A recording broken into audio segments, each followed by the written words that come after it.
At dahil 4 years akong hindi nakauwi sa Pilipinas dahil sa pandemic, for today's video ay hindi pwedeng hindi ako mag-video.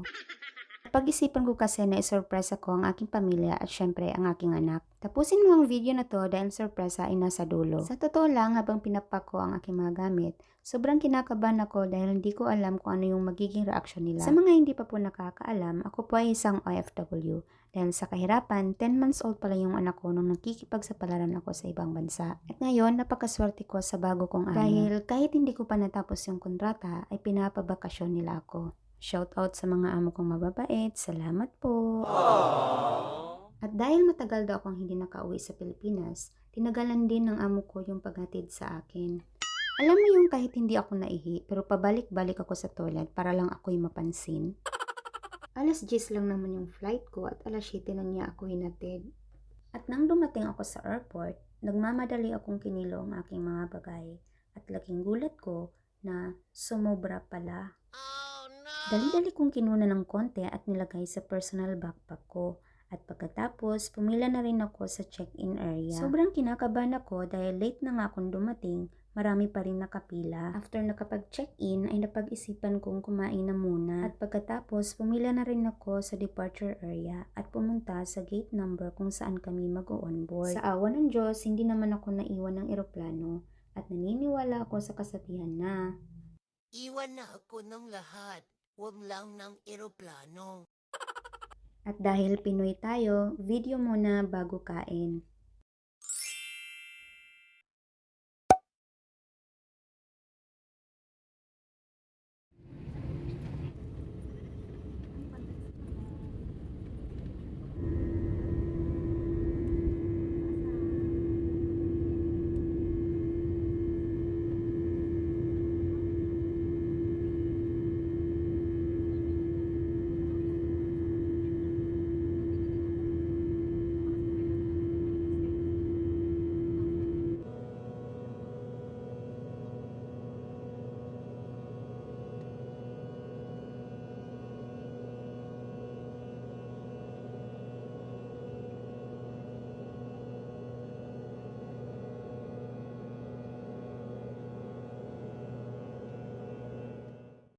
Mabuhay! Philippine Airlines welcomes you to Manila.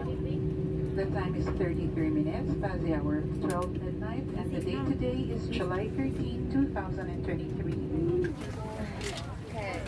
Busy na sila guys. Pagkarating namin sa Manila Airport ay kinuha ko muna yung mga bagahe ko. Habang nagpapatulong ako kay kuya, hindi ko inakala ang mga pangyayaring ito. Yan po. Thank you.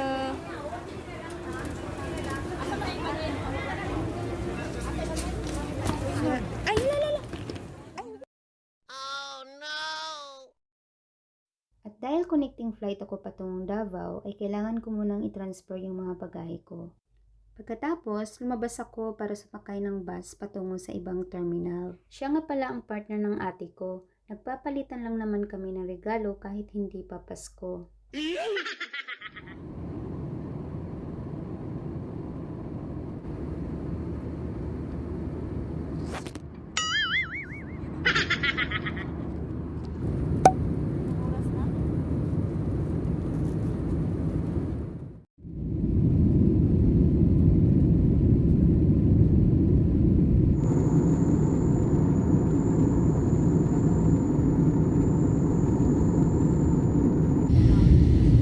Baba na kami.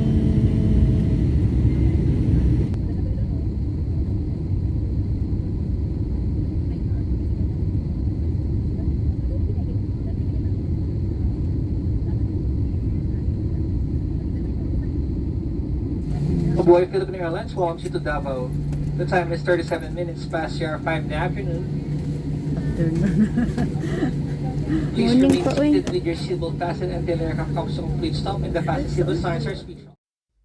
At sa wakas, after a long time, nakaapak na rin ulit ako sa lupang Silinanganan. Silininganan. Ito nga pala ang mga pagtatagpong hindi ko inaasahan.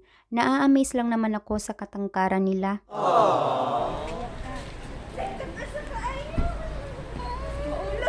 Ulo. Hi guys!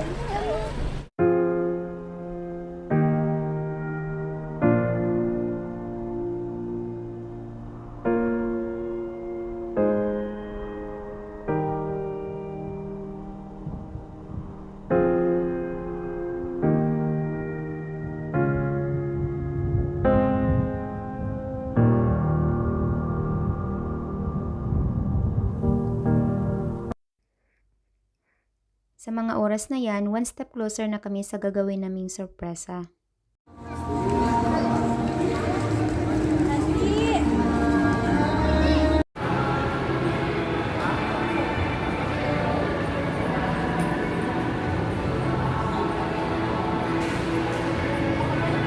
A few moments later.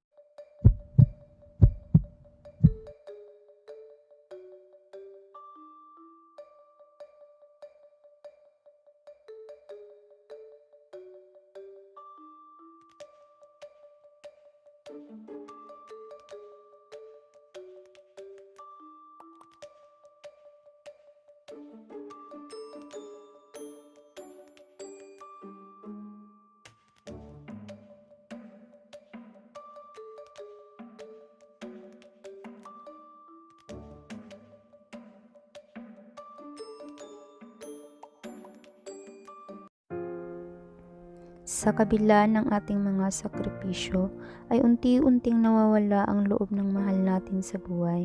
Wala kang choice kundi piliin ang magtrabaho sa ibang bansa para bigyan ng magandang kinabukasan ang ating pamilya. Kahit nahihirapan ka na sa hamon ng buhay, ay pinipilit mong maging malakas para sa kanila.